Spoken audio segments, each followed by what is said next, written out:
मेरा मेरी बीवी के साथ झगड़ा हो जाता है। हमारा झगड़ा इसलिए शुरू हुआ था क्योंकि मैंने जो पैसे कंपनी के एम्प्लॉयज को सैलरी देने के लिए बचा के रखे थे, उसने वो पैसे अपने मेकअप और अपनी शॉपिंग पे खर्च कर दिया। ये सुनने के बाद मुझे काफी गुस्सा आता है। मैं उससे कहता हूँ काफी सारे लोग अपनी सैलरी का इंतजार कर रहे हैं, उन्हें पैसे देने के लिए हमने जो घर पिछले साल खरीदा था उसे बेचना पड़ेगा। ये सुनने के बाद मेरी बीवी गुस्से में कहती है हम वो नहीं बेच सकते। मैं उससे कहता हूँ वो घर मैंने अपने खुद के पैसों से खरीदा था, तो तुम मुझे मत बताओ कि मुझे क्या करना है। पर तभी मेरी बीवी मुझे बताती है मैंने वो घर मेरे छोटे भाई को दे दिया। उसके बाद वो अपना पर्स उठाती है और गुस्से में मुझसे कहती है तुम मेरे सामान को हाथ नहीं लगा सकते। मुझे काफी गुस्सा आता है और उससे वो पर्स मैं छीनने लगता हूँ। मैं अपनी ताकत का इस्तेमाल करके उससे वो पर्स छीन लेता हूँ और उस पर्स को चेक करने लगता हूँ क्योंकि उस घर के डॉक्यूमेंट्स उसके पर्स में थे। पर जैसे ही मैं पर्स चेक करता हूँ मुझे कुछ नहीं मिलता। मेरी बीवी मुझे बताती है मैंने तुमसे कहा तो मैंने वो घर अपने भाई को दे दिया है, हम उस घर में उसकी शादी करेंगे, तुम वैसे भी मुझे पैसे नहीं देने वाले थे। ये सुनने के बाद मेरा दिमाग चलना बंद हो जाता है, मुझसे और बर्दाश्त नहीं होता। मैं उससे कहता हूँ मैं तुम्हें डिवोर्स दे रहा हूँ। ये सुनते ही मेरी बीवी हैरान हो जाती है। वो कहती है आखिर तुम क्या कह रहे हो। मैं सोफे से उठता हूँ और कहता हूँ मुझसे अब और नहीं होगा, मैं तुम्हारे साथ और नहीं रह सकता। मैं सच में तुम्हारे प्यार में अंधा हो चुका था। और ये कहकर मैं अपने घर से निकल जाता हूँ। मैं रास्ते में चलते चलते काफी सोच विचार में था। मैं इतनी गहरी सोच में था कि मुझे पता भी नहीं चलता कि मैं कब रोड के बीच में आ चुका हूँ। मैं रोड पर चल ही रहा होता हूँ तभी एक कार मुझे आकर ठोकर मार देती है। मेरा फोन उस टक्कर की वजह से मेरे हाथ से छूटकर हवा में उड़ने लगता है। मेरी आंखों के सामने अंधेरा छा जाता है। मुझे कुछ चीजें दिखाई देती हैं। एक आवाज मुझे सुनाई देती है।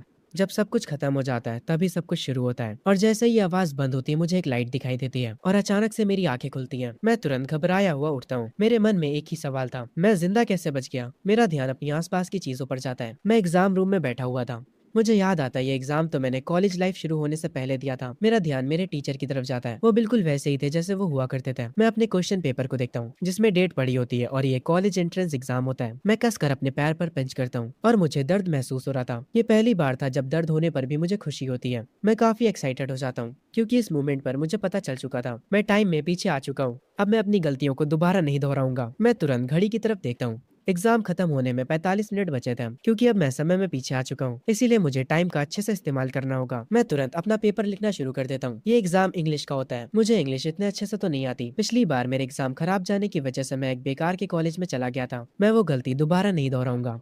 मैं क्वेश्चन पेपर को अच्छे से देखने लगता हूँ क्योंकि मेरे पास मेरी पिछली जिंदगी की मेमोरीज है, इसीलिए मैं याद करने की कोशिश करने लगता हूँ कि सही आंसर्स कौन से हैं। मैं अपने दिमाग पर काफी ज्यादा जोर डालता हूँ और धीरे धीरे करके मुझे सारे आंसर सही याद आने लगते हैं। मैं हर एक आंसर को सही लिखना शुरू कर देता हूँ। मैं अपने मन में सोचे जा रहा था, मुझे यकीन नहीं हो रहा कि मुझे सारे आंसर याद आ गए। शायद से भगवान ने मुझे एक और मौका दिया है। मैं तुरंत अपना एग्जाम लिखना शुरू कर देता हूँ बिना किसी देरी के। टीचर सारे लोगों पर ध्यान दे रहे होते हैं ताकि कोई चीटिंग ना कर सके। मेरा पेपर कुछ देर में हो जाता है। मैं अपने मन में सोच रहा होता हूँ इस बार मैंने पूरा पेपर सही करा है, अब मुझे उस बेकार के कॉलेज में नहीं जाना पड़ेगा। पूरा पेपर करने के बाद मैं बैठकर आराम करने लगता हूँ। तभी एग्जाम की जो बेल होती है वो बज जाती है, यानी एग्जाम खत्म हो चुका है। मैं तुरंत एग्जाम रूम से बाहर आता हूँ और हॉल में चलते हुए सोच रहा होता हूँ इस बार मुझे फ्यूचर में क्या बनना चाहिए। मैं गया जो कि पिछली जिंदगी में मेरी बीवी थी, मैं इस बार उसे अपनी जिंदगी खराब करने नहीं दूंगा। मेरा नाम है शुयान और मैं टाइम में पीछे आ चुका हूँ। मेरे चेहरे पर एक अजीब सी मुस्कान होती है, मानो जैसे मैं बहुत ही ज्यादा खुश हूँ। जब मैं स्कूल से निकलकर आगे जा रहा होता हूँ तभी पीछे से कोई मुझे आवाज देता है, अरे ओए शुयान, मेरे लिए तो रुको।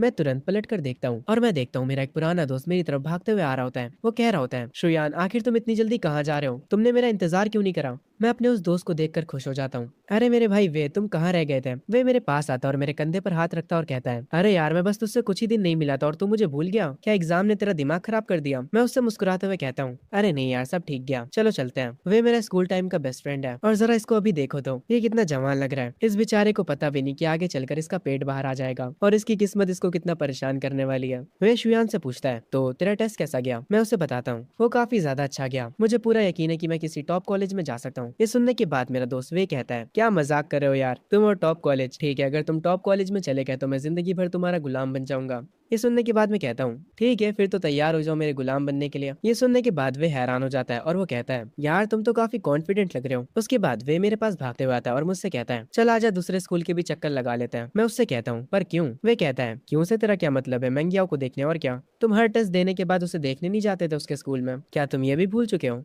मैंगियाओ का नाम सुनकर मुझे थोड़ा सा गुस्सा आ जाता है और मैं कहता हूँ, नहीं मुझे उसे देखने नहीं जाना। और ये कहने के बाद मैं जल्दी जल्दी आगे जाने लगता हूँ। वे पीछे से आते हुए कह रहा होता है, हे इतनी तेज भी मत भागो। वो मुझे रोक कर कहता है, यार मैंगियाओ तो तेरी 3 सालों की क्रश है, तुम हर सुबह उसके लिए ब्रेकफास्ट भी लेकर आते थे, वो भी 3 सालों तक लगातार, तो अचानक से तुम्हें क्या हो गया है। ये सुनने के बाद मैं वे से कहता हूँ, नहीं मुझे कुछ नहीं हुआ है, मैं बस अपने घर जाना चाहता हूँ ताकि मैं अपने पेरेंट्स के साथ डिनर कर सकूँ। ये सुनने के बाद वे कहता है, शुयान आज तुम काफी अजीब लग रहे हो, तुम्हें आखिर हुआ क्या है। मैं उससे कहता हूँ, हाँ, मुझे भी लगता है कि मैं थोड़ा वियर्ड बन चुका हूँ। तभी मुझे किसी और पर्सन की आवाज़ आती है। मैं तुरंत उधर पलट कर देखता हूँ। तब मैं देखता हूँ मेरी आंखों के सामने मेरी मॉम खड़ी होती हैं। वो मुझे अपने पास बुलाती हैं। मैं वैसे कहता हूँ, आज के लिए बहुत हो गया भाई, चल कल रात नेट कैफे में मिलते हैं, मैं अभी जा रहा हूँ। ये कहकर मैं वहां से जाने लगता हूँ। वे पीछे से कह रहा होता है, यार ये बातों को कितनी जल्दी बदलता है। मैं अपने पेरेंट्स के पास भागते हुए चला जाता हूँ। मेरे मॉम एंड डैड दोनों मुझे लेने के लिए आए होते हैं। मैं उनके साथ कार में बैठ जाता हूँ। मेरी मॉम मुझसे टेस्ट के बारे में पूछती हैं। ये सुनने के बाद मेरे डैड जो कि कार को ड्राइव कर रहे होते हैं वो कहते हैं, हमने एग्री करा था कि हम उससे इस बारे में नहीं पूछेंगे, तुम उस पर प्रेशर मत डालो। मेरी मॉम ये सुनने के बाद कहती हैं, मुझे बस मेरे बेटे की चिंता है,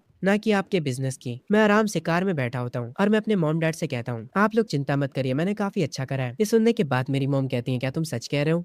मैं उनसे कहता हूँ, मेरे नंबर एवरेज से ज्यादा आएंगे, मेरे नंबर्स के साथ मैं टॉप यूनिवर्सिटी में भी जा सकता हूँ। ये सुनने के बाद मेरे डैड खुश हो जाते हैं और वो खुशी में कहते हैं, चलो चलते हैं, इसी बात पर कुछ खा कर आते हैं। मेरे बेटे, आज रात मैं तुम्हारे साथ ड्रिंक करूंगा। मेरी मॉम भी काफी खुश होती है और वो कहती है, मुझे पहले से पता था मेरा बेटा बहुत ही ज्यादा समझदार है। मैं अपने मन में सोच रहा होता हूँ, मेरी पिछली जिंदगी में मैंने बहुत सारी बेवकूफी करी थी, इसीलिए आप दोनों को बहुत सारी मुश्किलें उठानी पड़ी थी। मैं दोबारा वो सब गलतियां नहीं करूंगा। बाहर खाना खाने के बाद हम अपने घर पर वापस आ जाते हैं। मैं टॉवल से अपना चेहरा पोंछ रहा होता हूँ। मैं मिरर में खुद को देखने लगता हूँ। अपने मन में सोचता हूँ, मुझे काफी अच्छा लग रहा है क्योंकि मेरी बॉडी वापस से पहले जैसी हो गई है। मैं मिरर में खुद को देखकर काफी ज्यादा खुश हो जाता हूँ। मैं वॉशरूम की लाइट्स को टर्न ऑफ करता हूँ और अपने मन में सोच रहा होता हूँ, मैं गया तुम इतनी भी कुछ खास नहीं थी, पर पता नहीं क्यों मुझे तुमसे प्यार हो गया, क्योंकि उसने मुझे कभी मना नहीं करा था, इसीलिए मुझे लगा था कि वो मुझे पसंद करती थी। पर अब मुझे समझ आ रहा है कि वो बस मुझे बेवकूफ बना रही थी, मैं बस उसका बैकअप प्लान था। मैं अपने कमरे में जाकर एक चेयर पर बैठ जाता हूँ और अपने फोन को चेक करने लगता हूँ। मैं देखता हूँ मैंने मैंगियो का नाम बेबी करके सेव कर रखा था, जो कि मुझे अब काफी ज्यादा क्रिंज लगता है। मैं तुरंत सेव इट कॉन्टैक्ट्स में जाकर वो नाम हटा देता हूँ। तभी मुझे मैंगियो का मैसेज आता है, जो कि उस मैसेज में कह रही होती है, तुम आज मुझसे मिलने क्यों नहीं आए? मैं अपने मन में सोचता हूँ, फाइनली इस महारानी को रियलाइज हो गया कि मैंने इसका पीछा करना बंद कर दिया है। मैं मैंगियो का जवाब देते हुए कहता हूँ, मेरे पास टाइम नहीं था। हम मैंगियो को देखते हैं जो कि अपने घर पर बैठी होती है और वो ये मैसेज देखकर गुस्सा हो जाती है और वो कहती है, तुम कैसे बेवकूफ हो, अगर तुम ऐसे ही मुझसे बात करने वाले हो तो मैं तुमसे बात करना बंद कर दूंगी। ये कहकर मैंगियो अपना फोन रख देती है। मैं तुरंत उसका ये मैसेज देखता हूँ और रिप्लाई में कहता हूँ, मुझे कोई दिक्कत नहीं है। उसके बाद मैं भी अपना फोन रख देता हूँ और जाकर विंडोज की तरफ खड़ा हो जाता हूँ। मैं अपने आप से कह रहा होता हूँ,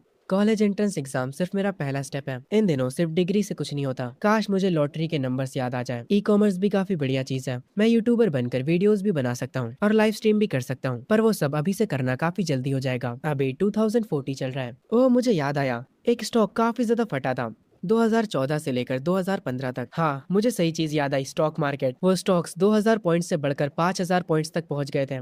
अगर कोई गधा भी वो स्टॉक्स खरीद लेता है तो वो बहुत अमीर बन जाएगा। पर स्टॉक को खरीदने के लिए मुझे पैसे चाहिए होंगे। मुझे किसी भी तरह पैसों का जुगाड़ करना होगा। मैं अपने कमरे से बाहर निकलता हूँ और मैं देखता हूँ मेरी मॉम हॉल में सोफे पर बैठकर किताब पढ़ रही होती हैं। मैं तुरंत उनके पास जाता हूँ और जमीन पर बैठ जाता हूँ और उन्हें मस्का लगाते हुए कहता हूँ, मेरी प्यारी और अच्छी मदर, मेरी बात सुनिए, क्या मैं आपसे किसी चीज के बारे में बात कर सकता हूँ? मेरी मॉम कंफ्यूज हो जाती है और वो कहती है, तुम्हें किस बारे में बात करनी है?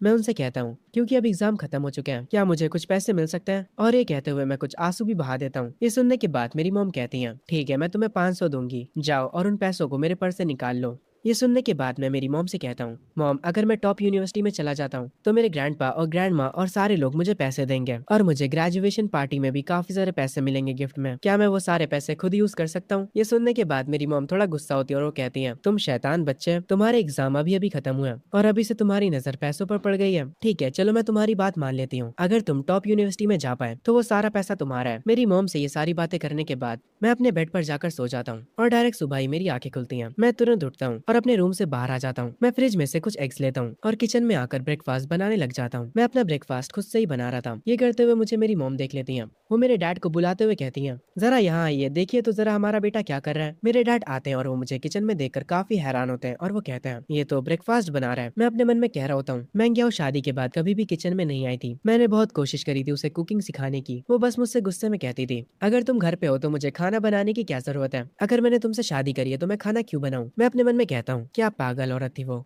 मैं अपने हाथों से बनाया हुआ खाना टेस्ट करता हूँ और वो काफी अच्छा बना होता है। मैं टेबल पर सबके लिए ब्रेकफास्ट लगा देता हूँ। मेरी मॉम डाइनिंग टेबल पर बैठकर मेरे डैड से कहती हैं, क्या ये हमारे बेटे का कोई डुप्लीकेट तो नहीं है? मैं उन लोगों से कहता हूँ, जल्दी से अपना नाश्ता फिनिश करिए वरना आप लोगों को काम के लिए देर हो जाएगी। मेरे डैड को मेरे हाथों का खाना काफी अच्छा लगता है और वो कहते हैं, शुयन, ये सब तुमने काफी मजेदार बनाया। आखिर तुमने कुकिंग करना कब सीखा? मैं अपने फोन को हाथ में उठाता हूँ और कहता हूँ, मैंने खाना बनाना फोन पर देखकर सीखा है। मैं अपने मन में कहता हूँ, अभी तक मैंने बस एक बार ही ब्रेकफास्ट बनाया है और ये लोग इतना ज्यादा खुश हो गए। मैं पहले कितना बेकार बेटा हुआ करता था। मैं बाहर वालों की सेवाएं करता था और अपनी फैमिली को बेकार ट्रीट करता था। तभी मेरी मॉम मुझसे पूछती है, शुयन छुट्टियों के लिए तुम्हारा क्या प्लान है? तभी सीन शिफ्ट होता है मैंगियाओ पर। वो अपना फोन उठाती है और शुयन के साथ अपनी चैट्स देखती है। शुयन ने अभी तक उसको कोई भी मैसेज नहीं किया होता। वो समझ नहीं पा रही थी कि आखिर शुयन को हुआ क्या है। वो शुयन को मैसेज करते हुए कहती है, आखिर चल क्या रहा है? क्या तुम आज भी मुझसे मिलने नहीं आने वाले हो? अगर तुम आज नहीं आए तो मैं कभी भी तुमसे बात नहीं करूंगी। मैंगियाओ काफी ज्यादा गुस्सा होती है। सीन वापस से शुयन के ऊपर शिफ्ट होता है।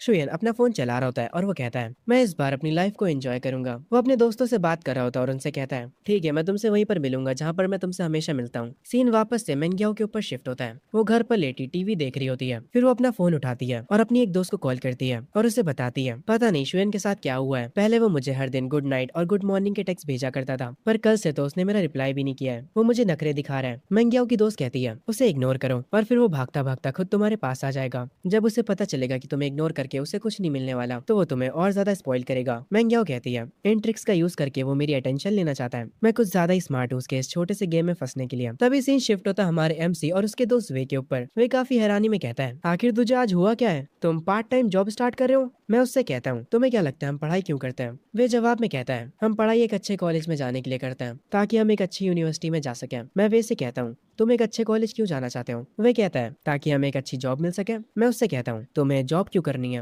वे थोड़ा हैरान होता है और कहता है, ताकि हम पैसे कमा सके। मैं एक्साइटेड हो जाता हूँ और उससे कहता हूँ, अब तुम आए हो ना काम की बात पे, पैसा कमाना ही मैटर करता है। ये सुनने के बाद वे हैरान हो जाता है। मैं आगे चलते हुए उससे कह रहा होता हूँ, अगर तुम अभी कोई पार्ट टाइम जॉब नहीं ढूंढ लेते तो जब कॉलेजेस की छुट्टियां चालू होंगी तब तुम्हें कोई भी जॉब नहीं मिलने वाली। मैं एक शॉप पर रुकता हूँ और उनसे कहता हूँ, प्लीज हमारे लिए 2 लेमन लेकर आइए। वो शॉपकीपर कहती है, आपकी 2 ड्रिंक्स के हुए $16। ये सुनने के बाद मैं वे से कहता हूँ, चल बे वे पैसे निकाल, आज मेरी ड्रिंक के पैसे तुम दोगे। जब मैं अमीर हो जाऊंगा तब मैं तुम्हें $30 की स्टारबक्स की कॉफी पिलाऊंगा। वे बेचारे को घंटा को समझ नहीं आता। वो ड्रिंक्स के पैसे दे देता है। ये लोग आगे चलकर एक जगह पर बैठकर अपनी ड्रिंक्स पीने लगते हैं। अरे शुयन, मैं तुझे कुछ बताना चाह रहा था। मेरे पेरेंट्स ने मुझसे कहा है कि अगर मैं टॉप कॉलेज में चला जाता हूँ तो वो मुझे अच्छे खासे पैसे देंगे। ये सुनने के बाद मैं कहता हूँ, पर तुम अच्छे कॉलेज में नहीं जाने वाले, उम्मीद छोड़ दो। वे कहता है, तुम्हें कैसे पता मैं टॉप कॉलेज में नहीं जाने वाला? मैं उससे कहता हूँ, असल में मुझे कल रात सपना आया था कि बहुत मुश्किल से ही तुम सेकंड ईयर पर पहुंचे हो और मैंने अपने सपने में तुम्हारी बीवी को भी देखा और ये भी देखा कि वो तुम पर चीट कर देती है। ये सुनने के बाद वे गुस्सा हो जाता है और वो कहता है, अबे तेरी तो तू क्या बात कर रहा है? तू अब अपने दोस्त को श्राप देगा? ये सुनने के बाद मैं हंसता हूँ और कहता हूँ, अरे ठीक है यार, कोई ना होता है, चलो उस जगह पर भी चलते हैं। मैं अपने हाथ को पॉइंट आउट करता हूँ एक मीट म्यूजिक पब की तरफ। वे कहता है, नहीं यार मैं नहीं जाऊंगा, मैं बहुत ज्यादा थका हुआ हूँ। मैं मुस्कुराते हुए उससे कहता हूँ, ठीक है, अगर तुम्हें नहीं जाना तो तुम मत जाओ, मैं तो जा रहा हूँ। उसके बाद मैं उस शॉप में आ जाता हूँ। मैं उनसे पूछता हूँ, हाय, क्या आप समर वर्कर्स को हायर कर रहे हैं? एक एम्प्लॉय टेबल को क्लीन करते हुए कहती है, हमारे बॉस अभी पीछे वाले रूम में, आप थोड़ा इंतजार करिए। ये कहकर वो एम्प्लॉय बॉस को बुलाने चली जाती है। तभी मेरे पीछे से कोई बोलता और कहता है, हे हैंडसम, जरा इधर देखो। मैं जब उधर पलट कर देखता हूँ तो वो एक लड़की होती है जो कि काफी सुंदर दिख रही होती है। वो मुझसे कहती है, क्या तुम जॉब ढूंढ रहे हो? मैं उस लड़की से कहता हूँ, हाँ, मैं इस समर के लिए जॉब ढूंढ रहा हूँ। मैंने कुछ टाइम पहले अपने कॉलेज एंट्रेंस एग्जाम को फिनिश करा है, इसीलिए अब मैं फ्री हूँ। वो लड़की सोफे पर बैठ जाती है और कहती है, क्या तुम्हारे पास कोई स्किल्स है? मैं उससे कहता हूँ, हाँ, मेरी स्किल्स काफी ज्यादा है। ये सुनकर वो लड़की हंसती है और मुझसे कहती है, ठीक है, मैं अब तुमसे मजाक करना बंद करती हूँ, तुम खड़े क्यों हो, तुम भी बैठ जाओ। मैं सोफे पर बैठ जाता हूँ। वो लड़की कहती है, हमारी शिफ्ट 5 बजे से लेकर 11 बजे तक है, सैलरी 2800 से ज्यादा होगी और अगर तुम कोई भी छुट्टी नहीं करते हो तो 150 एक्स्ट्रा मिलेंगे।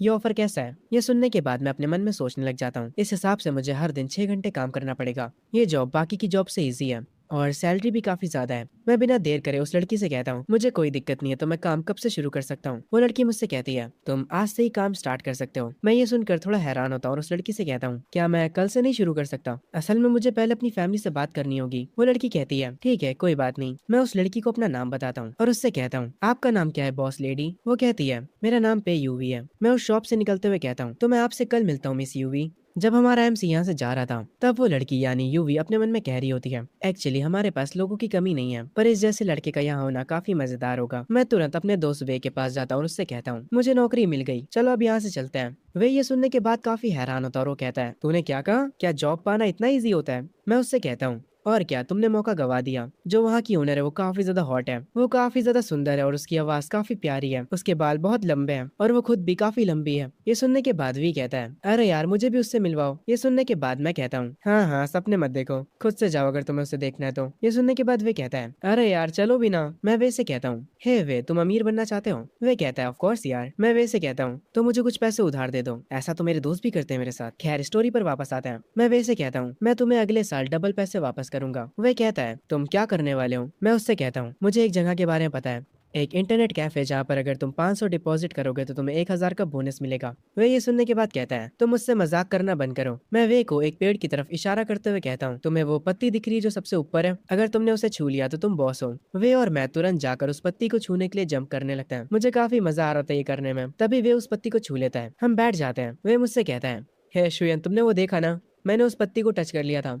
हम दोनों ही घास पर बैठकर हंसने लगते हैं। तभी मैं वे से कहता हूँ, वे, तुम काफी लकी हो क्योंकि मैं तुम्हारा दोस्त हूँ इस लाइफ में। अगर मैं कभी अमीर बनता हूँ तो तुम भी मेरे साथ हो गया। ये सुनने के बाद वे कहता है, वो तो हमारा फ्यूचर ही बताएगा। सीन शिफ्ट होता है मेरे घर पर। मैं अपने मॉम एंड डैड के साथ बैठा होता हूँ और उन्हें अपनी जॉब के बारे में बता देता हूँ। ये सुनने के बाद मेरी मॉम कहती है, नहीं, तुमने अभी कॉलेज एग्जाम फिनिश करा है तो तुम अभी से ही काम क्यों करना चाहते हो? तुम आराम से बस घर पर मजे करो। मैं मेरी मॉम से कहता हूँ, मॉम, मुझे बस 2 महीनों के लिए काम करना है और उसके बाद जो पैसे मैं कमाऊंगा उससे मैं ट्रैवल करूंगा। ये सुनने के बाद मेरी मॉम कहती है, तुम कहाँ ट्रैवल करना चाहते हो और उसके लिए तुम्हें कितने पैसे चाहिए? वो पैसे मैं तुम्हें दूंगी। मैं अपना सर पकड़ लेता हूँ। मॉम को बनाना कितना मुश्किल है। मैं अपने डैड को आवाज देता हूँ ताकि वो इस मैटर के बीच आ सके। मेरे डैड मेरी बात इशारों से ही समझ जाते हैं। वो मॉम से कहते हैं, शुयान अब बड़ा हो चुका है, काम करने से उसे एक्सपीरियंस मिलेगा, इसीलिए ज्यादा चिंता करना बंद करो। ये सुनने के बाद मॉम कहती है, तो अब तुम दोनों आपस में मिल गए हो? वो गुस्सा हो जाती है। मैं मॉम से कहता हूँ, मॉम रिलैक्स हो जाइए, अगर डैड और आपकी फाइट होती है तो मैं आपकी साइड लूंगा। ये सुनने के बाद डैड कहते हैं, अरे तुम कितने पलटू आदमी हो यार, मैं यहाँ पर तुम्हारे लिए बात कर रहा हूँ और तुम मेरे ही खिलाफ चले गए। इस फैमिली मूवमेंट में सब हंसने लगते हैं। तभी शुयन को उसके दोस्त का मैसेज आता है। उस मैसेज में लिखा होता है, क्या तुमने ग्रुप चैट चेक करी? 2 दिनों बाद क्लास के सारे लोग मिल रहे हैं, हम वहाँ पर कैरियोके जाएंगे और साथ में डिनर भी करेंगे। शुयन अपने दोस्त से कहता है, मैं अभी बिजी हूँ, तुम पार्टी के लिए भी बिजी हो? मैंग्याओ भी वहाँ पर आएगी?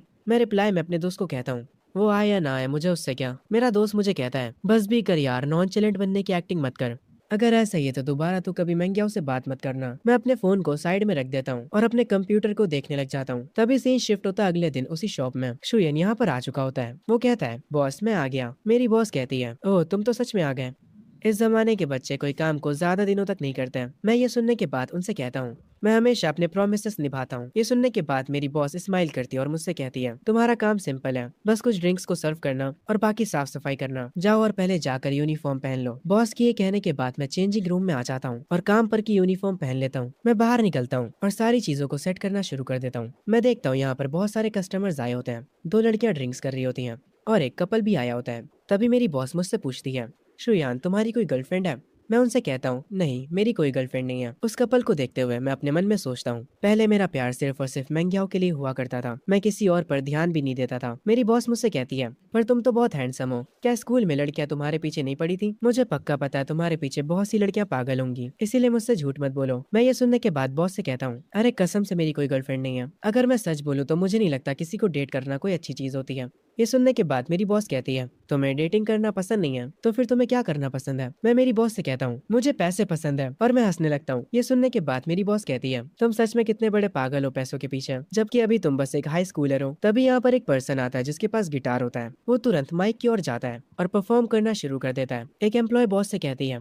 मैडम ये आज फिर से देर से आया है। बॉस कहती है, अरे छोड़ो, इन दिनों अच्छे सिंगर्स को ढूंढना बहुत मुश्किल काम है। वो सिंगर अपना परफॉर्मेंस शुरू कर देता है। मैं तुरंत बॉस के पास जाता हूँ और कहता हूँ, आखिर ये बंदा एक दिन में कितने कमा लेता होगा? मेरी बॉस मुझसे कहती है, ये 2 घंटे गाना गाने का $150 चार्ज करता है। तुम्हें इससे जलन तो नहीं होगी? वो सिंगर अपने स्टेज पर आराम से परफॉर्म कर रहा होता है। उसकी सिंगिंग को सुनकर मैं अपनी बॉस से कहता हूँ, पर वो इतना भी अच्छा नहीं गा रहा है। ये सुनने के बाद मेरी बॉस कहती है, अगर तुम्हें लगता है कि ये अच्छा नहीं गा पा रहा है तो कैसा रहेगा आज रात इसके बाद तुम गाओ, अगर तुम इससे बेटर गाते हो तो मैं तुम्हें $100 एक्स्ट्रा दूंगी। ये सुनने के बाद मैं थोड़ा सोच में पड़ जाता हूँ और अपने मन में कहता हूँ, पिछली जिंदगी में मैंने कुछ सालों तक गिटार की प्रैक्टिस करी थी ताकि मैं मैंग्याओ को इम्प्रेस कर सकूं। तो हाँ, मैं गिटार बजा सकता हूँ। मैं बॉस से कहता हूँ, हाँ ये ठीक है, मैं कर लूंगा। तभी मेरे फोन पर किसी का मैसेज आता है और मैं अपने फोन को पलट कर रख देता हूँ। ये देखने के बाद मेरी बॉस कहती है, तुम रिप्लाई क्यों नहीं कर रहे हो? तुम्हारी गर्लफ्रेंड को तुम्हारी चिंता हो रही होगी। मैं अपनी बॉस को बताता हूँ, वो नोटिफिकेशन क्लास रियूनियन की थी, मैंने उनसे कह दिया कि मैं नहीं आने वाला। ये सुनते ही मेरी बॉस कहती है, तो ये बात है, हाई स्कूल रियूनियन जल्दी नहीं हुआ करता है, तुम्हें वहाँ पर जाना चाहिए। क्या तुम काम से छुट्टी मांगने के लिए शर्मा रहे हो? मैं टेबल को साफ करते हुए कहता हूँ, नहीं ऐसा नहीं है, असल में मुझे रियूनियंस काफी बोरिंग लगता है। मेरी बॉस मुझसे कहती है, कोई बात नहीं, मैं तुम्हें छुट्टी दे रही हूँ, तुम कल काम पर मत आना।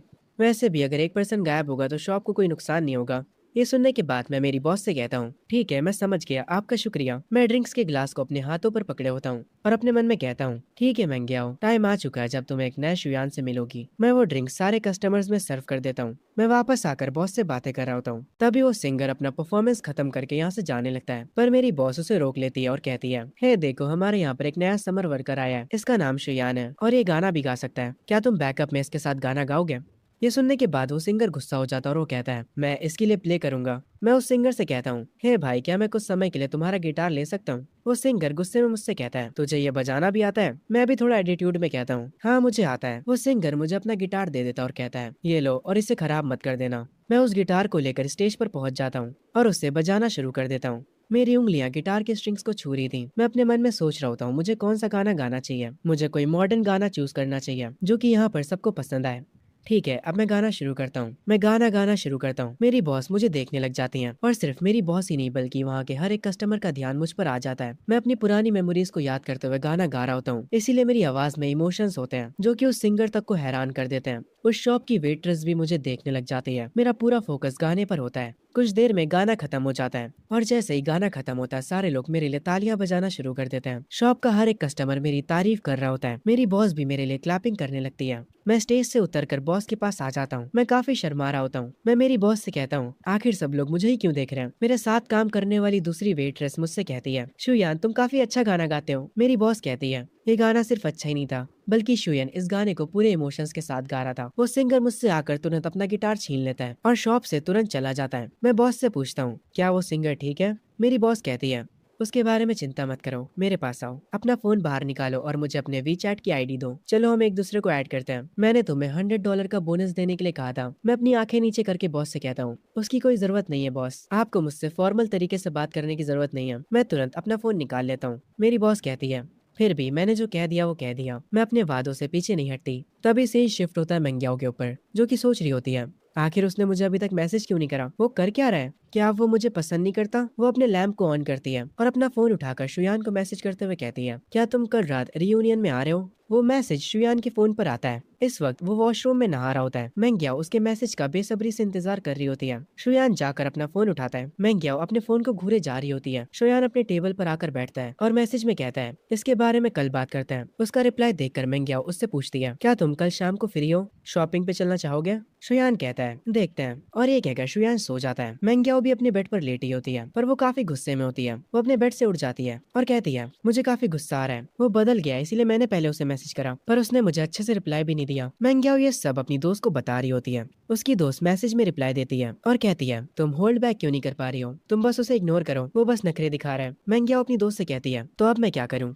उसकी दोस्त कहती है, अब तुम्हारी बारी है नखरे दिखाने की। उसकी दोस्त मैसेज में मैंग्याओ से कहती है, कल के क्लास रियूनियन में तुम वहाँ पर डुआन के साथ जाना। जब शुयन तुम्हें उसके साथ देखेगा तो उसे जेलसी होगी। मैंग्याओ ये सुनकर कहती है, हाँ तुमने सही कहा। सही शिफ्ट होता है और हम वे को देखते हैं जो कि अपने बालों में स्प्रे मार रहा होता है और अपने बालों को सेट कर रहा होता है। वो अपने कोट को सही करता है और वापस से अपने बालों को सही करता है। वो मिरर के सामने खड़े होकर खुद को देखता है और अपने रूम से बाहर आता है। हम देखते हैं सोफे पर शुयान बैठा होता है। जैसे ही वे रूम से निकलता है वे शुयान से पूछता है, तो चल बता मैं कैसा लग रहा हूँ, क्या आज मैं अच्छा दिख रहा हूँ? शुयान कहता है, मैं यकीन के साथ तो नहीं कह सकता कि तू अच्छा दिख रहा है, पर अच्छा दिखने से ज्यादा तुम्हारे में एनर्जी ज्यादा लग रही है। तुम एकदम आज एक एनर्जेटिक पर्सन दिख रहे हो। ये सुनने के बाद वे कहता है, तुमने बिल्कुल सही कहा।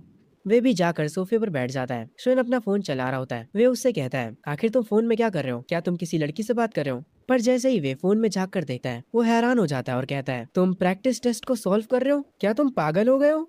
हमारे कॉलेज एंट्रेंस एग्जाम खत्म हो चुके हैं। ये सुनने के बाद मैं कहता हूँ, अरे यार तुम खुद से कुछ भी मत सोचा करो, ये फॉर्म ड्राइविंग टेस्ट के लिए है। जब हम कॉलेज चले जाएंगे तो इन सब के लिए हमारे पास टाइम नहीं होगा। ये सुनने के बाद वे थोड़ा घबरा जाता है और वो कहता है, हे शुयान, क्या मैंग्याओ ने तुम्हें छोड़ दिया है और उसी वजह से तुम पागल हो गए हो? मैं अभी भी फोन में फॉर्म भर रहा होता हूँ और वे से कहता हूँ, मैंने तुमसे कहा तो था मुझे मैंग्याओ से कोई मतलब नहीं है। ये सुनते ही मेरा दोस्त वे कहता है सच में? मुझे यकीन नहीं होता। सीन शिफ्ट होता हाई स्कूल के बाहर। सारे स्टूडेंट्स रियूनियन के लिए यहाँ पर आ चुके होते हैं। शुयान अभी भी अपने फोन में लगा होता है। वे मॉनिटर से कहता है, मॉनिटर ऑलरेडी 5 बज चुके हैं, चलो भी अब कुछ खाने चलते हैं। मॉनिटर किसी को फोन लगा रहा होता है। वो वे से कहता है अभी भी मियोंग और शियान और डुआन मिसिंग है, तुम लोगों को पता है वो कहाँ पर है? ये सुनने के बाद शुयान कहता है मुझे कैसे पता होगा। तभी बाकी के कुछ मिसिंग स्टूडेंट्स यहाँ पर आ जाते हैं, पर यहाँ पर अभी भी मेंग्याओ और डुआन नहीं आए होते हैं। ये देखने के बाद वे हैरान होता है। शुयान अभी भी अपने फोन में कुछ कर रहा होता है और वो इतना ध्यान नहीं देता। तभी मॉनिटर को डुआन की कॉल आती है। वो कॉल पर मॉनिटर से कहता है वो और मेंग्याओ साथ में है, उन्हें आने में थोड़ा टाइम लग सकता है। ये सुनने के बाद मॉनिटर कहता है ठीक है, तो हम लोग पहले पहुंच जाते हैं एंड कुछ खाने के बाद हम कैरियोके जाएंगे। सेम शिफ्ट होता है, ये लोग किसी बढ़िया से रेस्टोरेंट में होते हैं। वे अपनी ड्रिंक को उठाकर कहता है चलो सारे के सारे चीयर्स करते हैं। सब लोग यहाँ पर डिनर एंजॉय कर रहे होते हैं। यहाँ पर बहुत सारे स्टूडेंट्स होते हैं। उसके बाद ये लोग कैरियोके में जाते हैं। सब लोग बारी बारी से गाना गा रहे होते हैं और एकदम हंसी मजाक का माहौल बना होता है।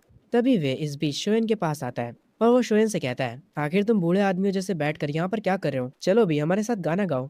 शोयान ये सुनने के बाद कहता है मैं बस थोड़ी देर और यहाँ पर हूँ, उसके बाद मैं चला जाऊंगा।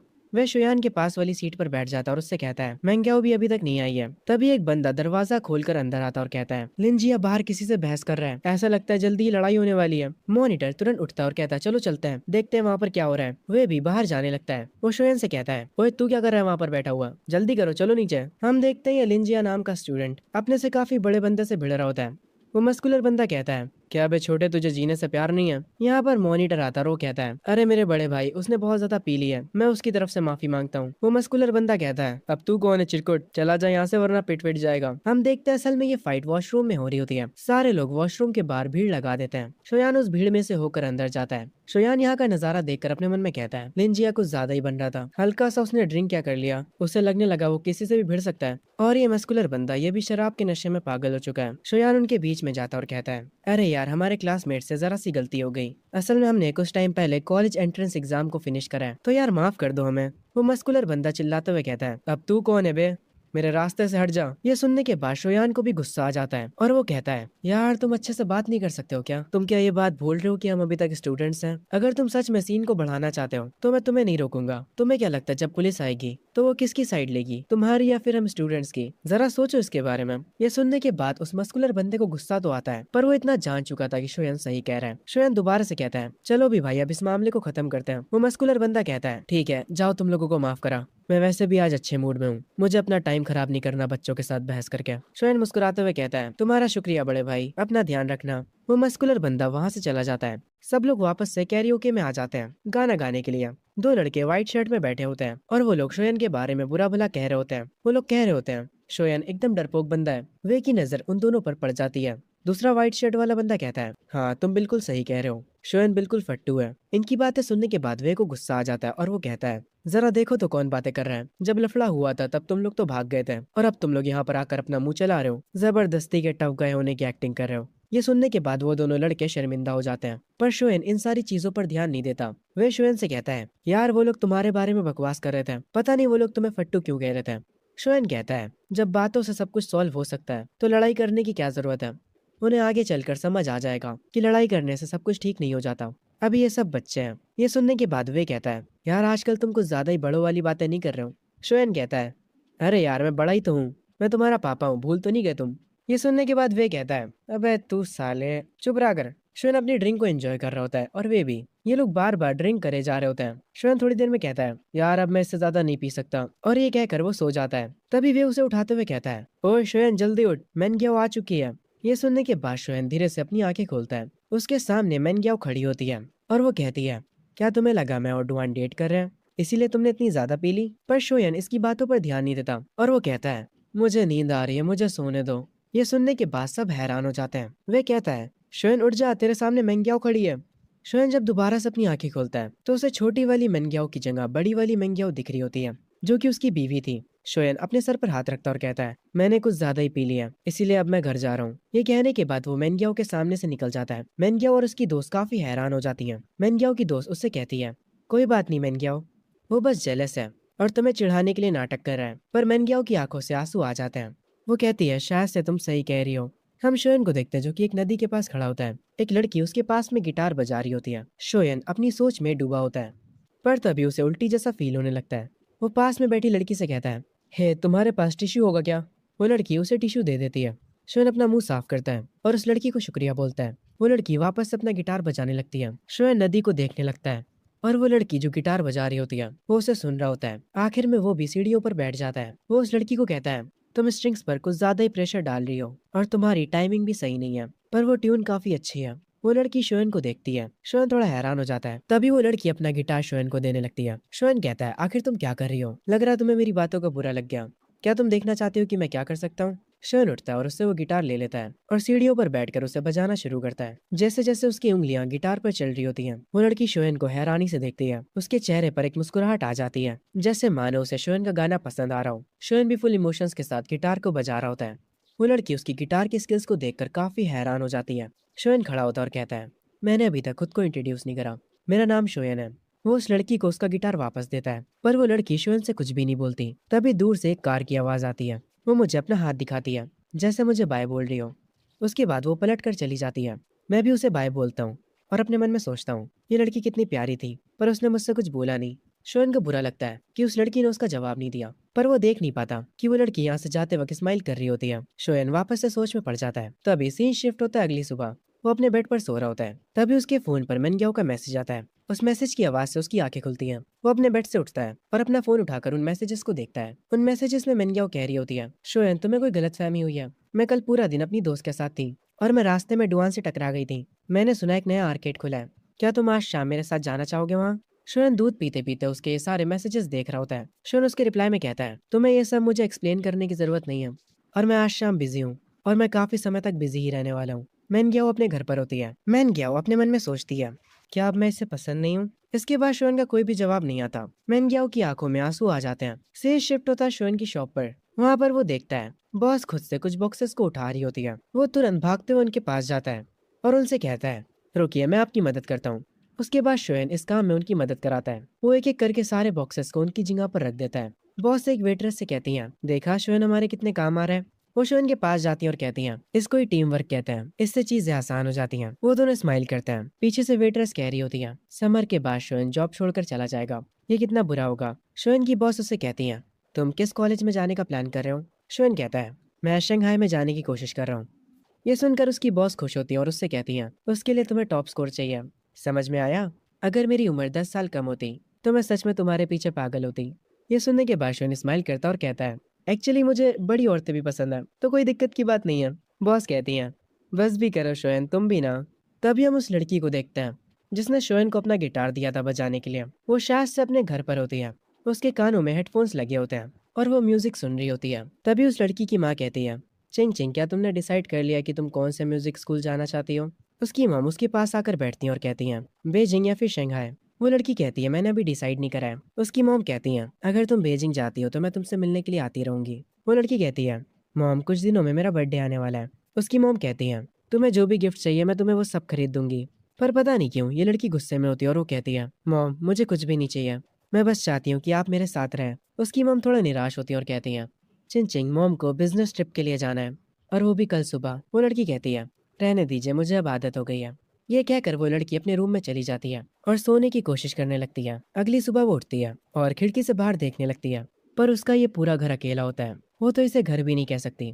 वो जब डाइनिंग टेबल पर जाती है तो उसे एक लेटर मिलता है जिसमें उसकी मॉम उसे सॉरी बोल रही होती है बिजनेस ट्रिप पर जाने के लिए। चिंग चिंग उस कागज को फाड़ देती है और उसे कूड़े में फेंक देती है और अकेले बैठकर अपना नाश्ता करती है। और उसके बाद वो गिटार बजाने की प्रैक्टिस करती है। उसे ऐसा महसूस होने लगा था जैसे इस पूरी दुनिया में वो अकेली है। तभी यहाँ पर कोई अपनी कार से आता है और अंदर जाकर उस लिविंग रूम में उस लड़की को गिटार बजाते हुए देखता है। वो जो औरत यहाँ पर आई है वो कुछ भी नहीं बोलती और शांति से उस लड़की को देखती है। उसे थोड़ा उस लड़की के लिए बुरा लगता है। अगला दिन भी सेम होता है। घर में कोई भी मजा नहीं। वो जो औरत यहाँ पर आई थी वो घर में अपना काम करना शुरू कर देती है, पर वो उस लड़की को बिल्कुल भी डिस्टर्ब नहीं करती। दोनों अपने अपने काम से मतलब रखता है। वो लड़की शोएन के बारे में सोचने लगती है।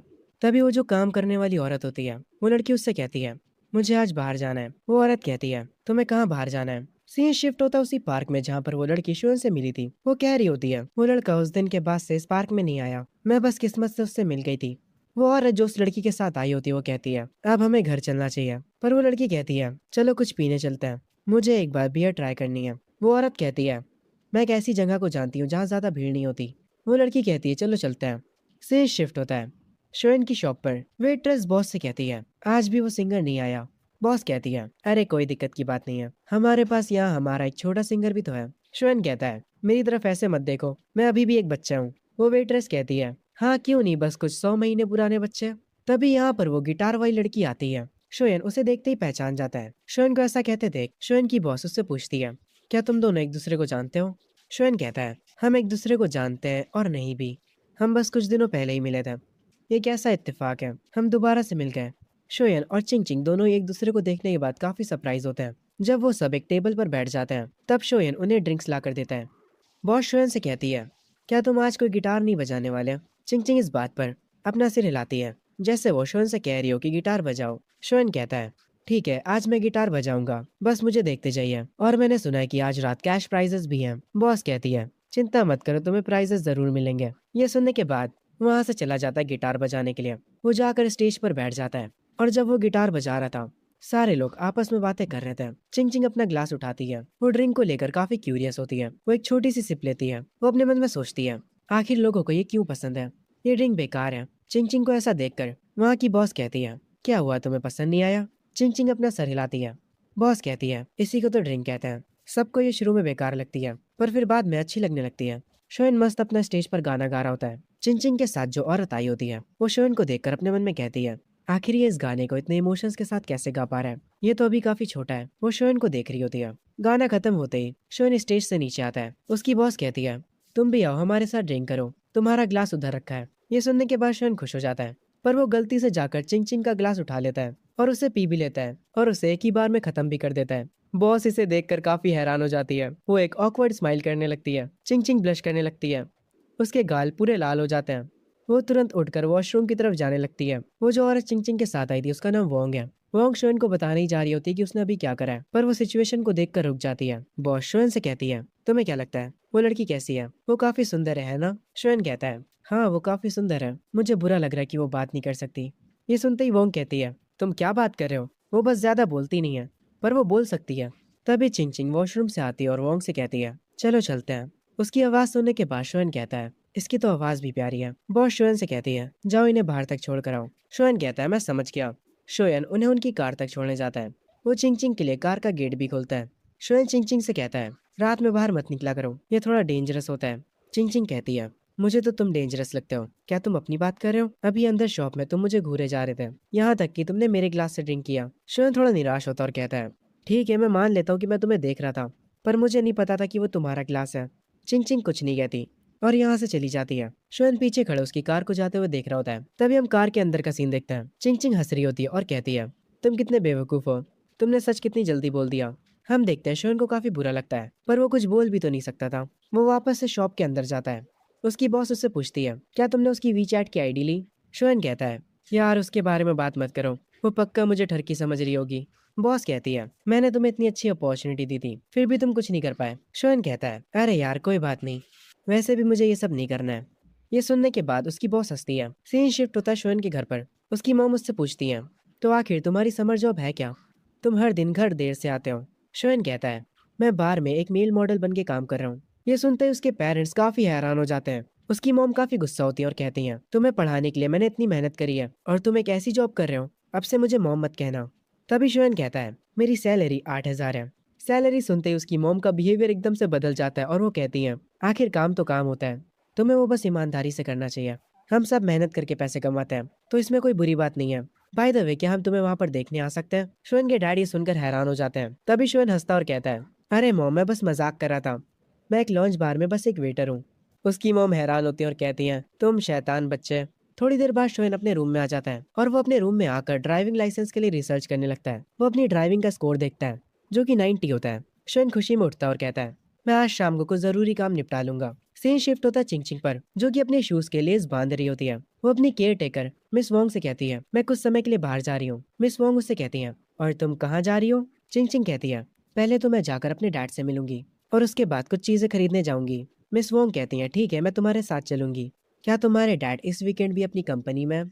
चिंग चिंग कहती है, उन्हें वही होना चाहिए, वैसे भी वो घर से ज्यादा टाइम अपनी कंपनी में बिताता है। सीन शिफ्ट होता है चिंग चिंग के डैड के ऑफिस में और हम देखते हैं यहाँ पर चिंग चिंग आई होती है, पर उसके डैड ने उसे नोटिस भी नहीं करा होता। उसके डैड पीछे मुड़ते हैं और अपनी बेटी को देखते हैं। वो उससे कहते हैं, तुमने दरवाजे पर नॉक क्यों नहीं करा, और तुम यहाँ पर क्या कर रही हो? तुम्हारी माँ ने कहा कि तुम आर्ट स्कूल में स्टडी करना चाहती हो, पर मुझे लगता है कि तुम्हें अब्रॉड में स्टडी करना चाहिए। चिंग चिंग गुस्से में कहती है, आपको लगता है कि अगर मैं यहाँ रही तो मैं आपके दूसरी औरतों के साथ अफेयर के बीच में आ जाऊंगी। चिंग चिंग के डैड कहते हैं, मैंने तुमसे पहले ही कहा था बेटा, तुम्हारी मॉम और मैंने डिवोर्स ले लिया एक दूसरे से, काम की वजह से। वो सब छोड़ो, आज तुम्हें मुझसे क्या काम है? चिंग चिंग कहती है, आज रात आप फ्री हैं? चिंग चिंग के डैड कहते हैं, आज रात मेरी एक बहुत ही इंपॉर्टेंट मीटिंग है। चिंग चिंग कहती है, आप कभी फ्री भी होते हैं? और वो यहाँ से जाने लगती है, पर तभी उसके डैड उसका हाथ पकड़ लेते हैं। चिंग चिंग गुस्से में अपने हाथ को छुड़ाते हुए कहती है, मुझे टच मत करिए, आपके लिए मीटिंग ज्यादा जरूरी है मुझसे। आपको तो ये भी नहीं पता कि आज क्या है। और ये कहकर चिंग चिंग यहाँ से चली जाती है। उसके डैड सोचते हैं, आज कौन सा दिन है? वो अपने दिमाग पर जोर डालते हैं याद करने के लिए कि आज क्या है। और फाइनली उन्हें याद आ जाता है कि आज उनकी बेटी का बर्थडे है। वो तुरंत कहते हैं, अरे आज तो उसका बर्थडे था। तभी सीन शिफ्ट होता है, हम शोएन को देखते हैं जो कि बैंक आया होता है। वहाँ की एम्प्लॉय शोएन से कहती है, आपका सिक्योरिटी अकाउंट रेडी हो चुका है। और शोएन जिस बैंक में आया होता है वो बैंक और किसी का नहीं बल्कि चिंग चिंग के डैड का होता है। जब वो अपना काम कराकर यहाँ से जा रहा होता है तभी सीढ़ियों से भागते हुए नीचे चिंग चिंग आ रही होती है। वो शोएन से टकरा जाती है। शोएन उसे देखता है और उससे पूछता है, क्या तुम ठीक हो? अरे ये तो तुम हो। पीछे सीढ़ियों से चिंग चिंग के डैड आ रहे होते हैं। चिंग चिंग उन्हें देखती है और फिर वो शोएन से कहती है, कुछ मत कहना। वो शोएन का हाथ पकड़ लेती है। शोएन को कुछ भी समझ नहीं आता और वो अपने मन में कहता है, आखिर यहाँ पर चल क्या रहा है? चिंग चिंग के डैड उसको शोएन के साथ देखकर कहते हैं, अब ये कौन है? चिंग चिंग तुरंत कहती है, ये मेरा बॉयफ्रेंड है और अब हम लोग यहाँ से जा रहे हैं। शोएन को कुछ समझ नहीं आता, वो काफी कंफ्यूज होता है। चिंग चिंग उसे अपनी कार तक ले जाती है। वो उसे अपने कार में बैठने के लिए कहती है और फिर वो मिस वांग से कहती है, आंट वांग अब चलिए चलते हैं। शोएन को चिंग चिंग के साथ देखकर मिस वांग अपने मन में कहती हैं, ये लोग एक साथ क्या कर रहे हैं? और अब तो ये लोग एक दूसरे का हाथ भी पकड़े हुए हैं। शोएन तुरंत चिंग चिंग से पूछता है, हे तुम्हें क्या हुआ है? तुमने मुझे अपना बॉयफ्रेंड कहा? सच में? मैंने कब तुम्हें हाँ कहा? चिंग चिंग कहती है, समझ लो तुमने मुझ पर एक एहसान करा। शोएन हैरान होता और कहता है, मैंने तुम पर एहसान करा? तुम्हारे में सच में कोई भी शर्म नहीं है। चिंग चिंग कहती है, तो फिर तुम्हें और क्या चाहिए? शोएन तुरंत अपना फोन निकालता और कहता है, पहला तो तुम अपने वीचैट पर मुझे ऐड करो और इसके बारे में हम बाद में बात करेंगे। शोएन भाई, आईडी लेने का तरीका थोड़ा कैजुअल है, पर कोई ना, मैं समझता हूँ। चिंग चिंग उसे अपनी आईडी दे देती है। शोएन उससे उसका नाम पूछता है और वो उसे अपना नाम बता देती है। तभी सीन शिफ्ट होता है चिंग चिंग के डैड के ऊपर। वो अपने मैनेजर से कहता है, वो जो बंदा अभी यहाँ पर आया था उसके बारे में पता लगा, वो कौन है? चिंग चिंग के डैड उसकी मॉम को कॉल करते हैं और कहते हैं, क्या तुम्हें पता है कि तुम्हारी बेटी किसी को डेट कर रही है? चिंग चिंग की मॉम कहती है, क्या तुम पागल हो गए हो? तुम ये कैसी बातें कर रहे हो? उसके डैड कहते हैं, अभी अभी वो यहाँ पर अपने बॉयफ्रेंड के साथ आई थी और वो उसका हाथ भी पकड़े हुई थी। उस लड़के का नाम शोयान है। चिंग चिंग की मॉम पता नहीं क्यों एक्साइटेड हो जाती है और कहती है, वो लड़का दिखने में कैसा है? चिंग चिंग के डैड गुस्सा होते हैं और कहते हैं, वो कैसा दिखता है इससे तुम्हें क्या मतलब है? मुझे परवाह नहीं है, उसकी केयर टेकर को कॉल करो और उससे ये सब पूछो। चिंग चिंग की मॉम कहती है, ठीक है मैं उससे पूछ लूंगी। ये कहकर वो कॉल कट कर देती हैं और वो तुरंत कॉल लगाती है मिस वोंग को। मिस वोंग जो कि कार ड्राइव कर रही होती है, उनके पास चिंग चिंग की मॉम का कॉल आता है। उस फोन को चिंग चिंग उठा लेती है और तुरंत स्पीकर पर कर देती है। उसकी मॉम कहती है, मिस वोंग मुझे जानना है क्या चिंग चिंग किसी को डेट कर रही है? चिंग चिंग अपनी मॉम से कहती है, हाँ मैं जिसे डेट कर रही हूँ वो मेरे साथ ही बैठा है, क्या आप उससे बात करना चाहेंगी? शोएन भी पता नहीं क्यों कहता है, हाय आंटी आप कैसी हैं? उसके बाद चिंग चिंग कॉल कट कर देती है। शोएन अपने दिल पर हाथ रखे होता और कहता है, तुमने अचानक से मुझे डरा दिया। मुझे ये मत कहना कि तुम्हारे पेरेंट्स एक साथ मिलकर मुझे मारने वाले हैं। चिंग चिंग ये सुनकर हंसती है। फिर इनकी कार एक बहुत बड़े मॉल के सामने रुकती है। चिंग चिंग कार से उतरती है और शोएन से उतरने के लिए कहती है। शोएन कहता है, मैं नहीं उतरूंगा। पर कुछ टाइम बाद वो मॉल में चिंग चिंग के साथ घूम रहा होता है। वो चिंग चिंग से पूछता है, क्या तुम्हारे पेरेंट्स की डिवोर्स हो चुकी है? चिंग चिंग ये सुनकर हैरान हो जाती है कि उसे ये सब कैसे पता चला। शोएन कहता है, मैंने बस अंदाजा लगाया था, तुम्हारे में काफी चिड़चिड़ापन है। ऐसा लगता है जैसे तुम्हें बहुत कम प्यार मिला है और जैसे तुम अपने पेरेंट्स से बात करती हो उसके हिसाब से तो ये बताना ईजी है। चिंग चिंग शोएन से कहती है, आज मेरा बर्थडे है। ये सुनने के बाद शोएन कहता है, तो तुम क्या चाहती हो? क्या मैं तुम्हारे साथ मिलकर तुम्हारे पेरेंट्स से रिवेंज लूं? चिंग चिंग कहती है, हाँ मैं यही चाहती हूँ। ये सुनने के बाद पता नहीं क्यों शोएन के चेहरे पर एक मुस्कान आ जाती है। वो चिंग चिंग से कहता है, चलो फिर चलकर मूवी देखते हैं और उसके बाद कुछ खाने चलेंगे और फिर हम बहुत सारी पिक्चर्स क्लिक करेंगे और तुम उन्हें सोशल मीडिया पे पोस्ट कर देना। उसके बाद तुम्हारे पेरेंट्स तुमसे बहुत ज़्यादा गुस्सा हो जाएंगे, पर मैं पहले ही तुम्हें बता दूं, आज की हर एक चीज़ का बिल तुम दोगी। ये सुनने के बाद चिंग चिंग मजाक में कहती है, क्या तुम में बचपन से ही शर्म नाम की चीज़ नहीं है? वो कहता है, नहीं नहीं बेशर्म तो मैं अभी हुआ हूँ। उसके बाद ये लोग मूवी देखने जाते हैं।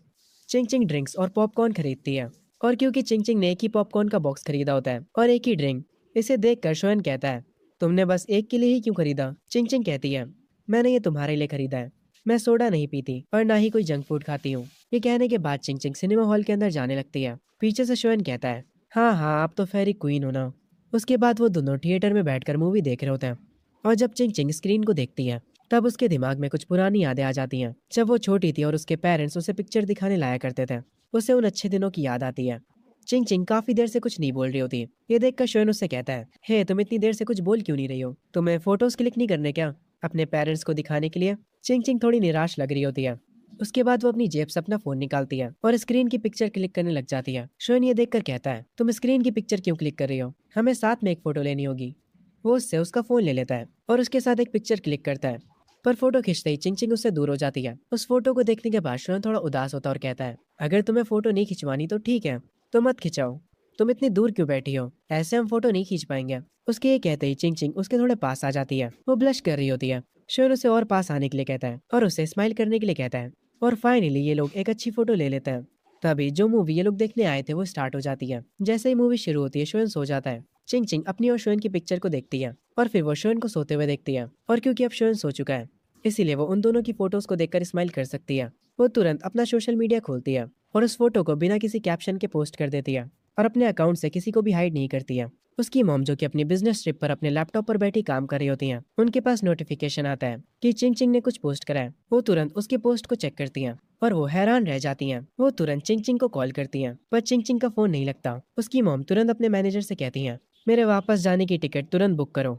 उसके फादर भी ये फोटो देख लेते हैं। उन्हें काफी गुस्सा आता है। वो शोन के फेस पर जूम करते हैं और उसे ध्यान से देखते हैं। शोन भाई बच के रहना, फील्डिंग सेट हो सकती है तुम्हारी। चिंग चिंग के डैड काफी ज्यादा गुस्से में होते हैं और वो कहते हैं, एक सुअर मेरी बेटी को चुराने की कोशिश कर रहा है, उसको उसकी औकात दिखानी होगी। आखिर वो मेरी बेटी के साथ घूम कैसे रहा है। चिंग चिंग के डैड शोन को कॉल करते हैं। शोन जो कि थिएटर में सो रहा होता है, वो अपने फोन के वाइब्रेशन से उठ जाता है। वो अपना फोन उठाता है। चिंग चिंग अपने डैड का नंबर देख लेती है। वो शोन से कहती है, कॉल को काट दो, ये मेरे डैड है। शोन अपने फोन की तरफ देखता और कहता है, उन्हें मेरा नंबर कहाँ से मिला। अरे हाँ, मुझे याद आया, वो बैंक के प्रेसिडेंट है, वो किसी का भी नंबर निकलवा सकते हैं। तभी शोन को शौक लगता है। वो कहता है, अरे हाँ, तुम्हारे डैड तो प्रेसिडेंट है।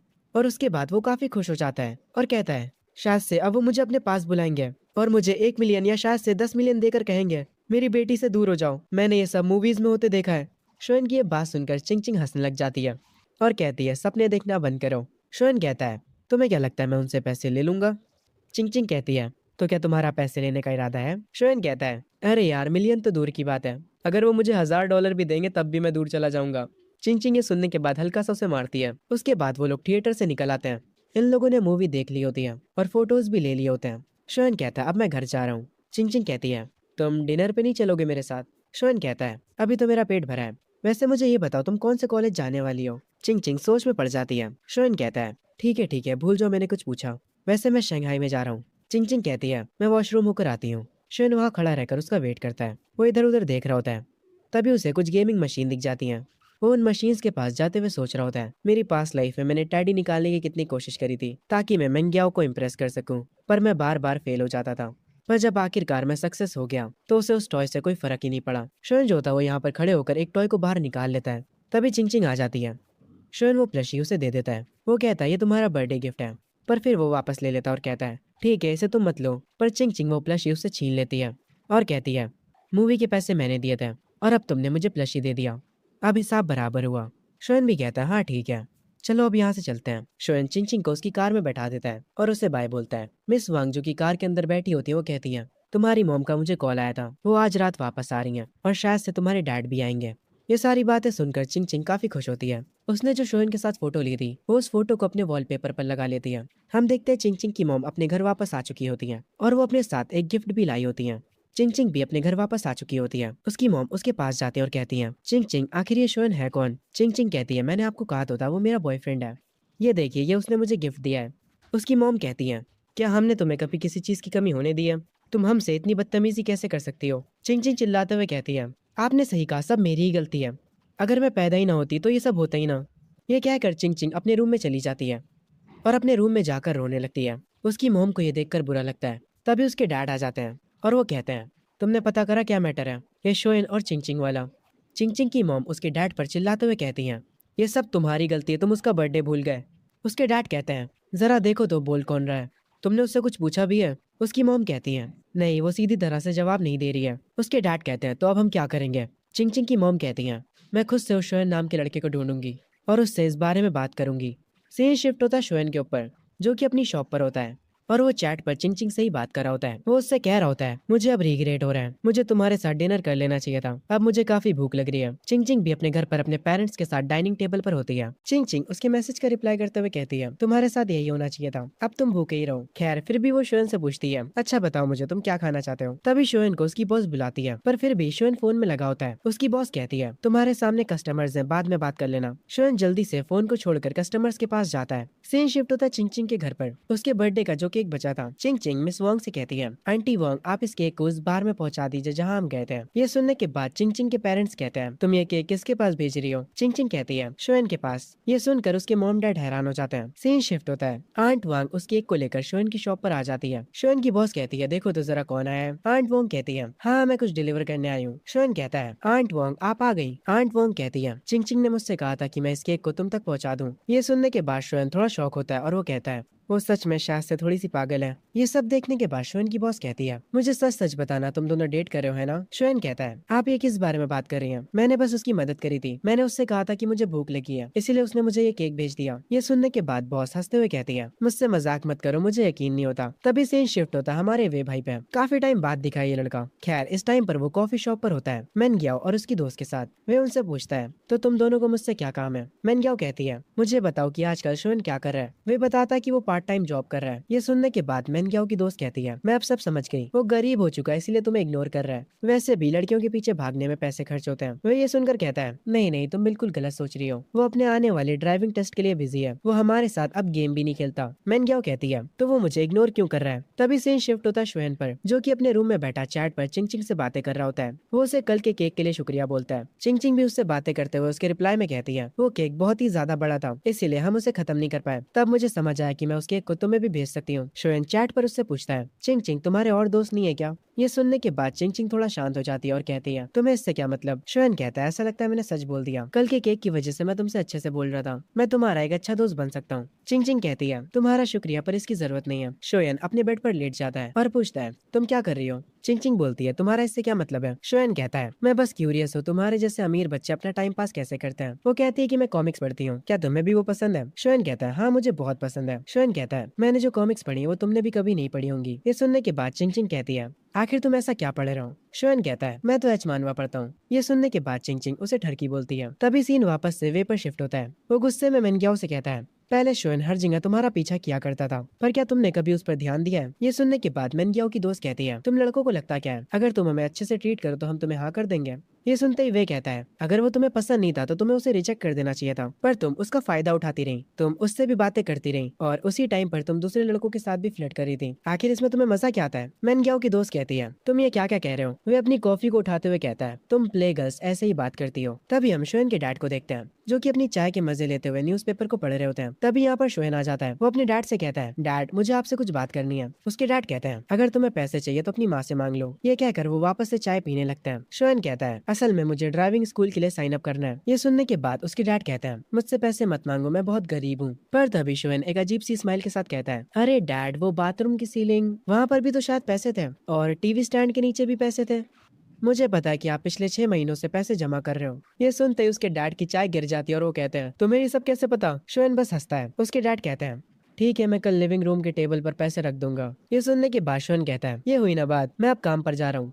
तभी वापस से सीन वे पर आता है। वो मैन ग्याओ और उसकी दोस्त से कहता है, तुम लोग पागल हो, पता नहीं किस तरह का लॉजिक इस्तेमाल कर रहे हो। मैन ग्याओ वे से कहती है, शोएन को मत बताना कि तुम मुझसे मिले थे और मुझे बताओ कि वो कहाँ पर काम करता है। वे उसकी बातों का जवाब नहीं देता और उसे इग्नोर करके यहाँ से जाने लगता है। वे अपनी ही बातों में लगा हुआ था। वो सोच रहा था, यहाँ की दूध वाली चाय अब पहले जैसी नहीं रही। मेनग्याओ की दोस्त मेनग्याओ से कहती है, तुम ज्यादा सोचना बंद करो, कॉलेज में और भी क्यूट क्यूट लड़के मिलेंगे। शोएन को तुम्हें खोने के बाद पछतावा जरूर होगा। मेनग्याओ कहती है, मैं बस ये जानना चाहती हूँ कि वो अचानक से क्यों बदल गया। तभी सीन शिफ्ट होता है चिंग चिंग की मॉम के ऊपर, जो कि शोएन के बार के सामने पहुंच चुकी होती है। वो आंट वांग को कॉल करती है और कहती है, मैं उस लड़के के बार के पास आ चुकी हूँ, अगर चिंग चिंग बाहर निकले तो मुझे तुरंत बता देना। ये कहकर वो फोन रख देती हैं। वो उस बार के अंदर जाने लगती हैं। वो बार के अंदर जाते ही बॉस को और एक वेट्रेस को देखती है और उस बार के अंदर सिर्फ एक ही लड़का होता है जो कि काम कर रहा होता है। उस लड़के को तुरंत देखते ही चिंग चिंग की मॉम समझ जाती है कि यही लड़का उनकी लड़की का बॉयफ्रेंड है। उसकी मॉम उससे जाकर कहती है, तुम्हारा नाम शोएन है ना।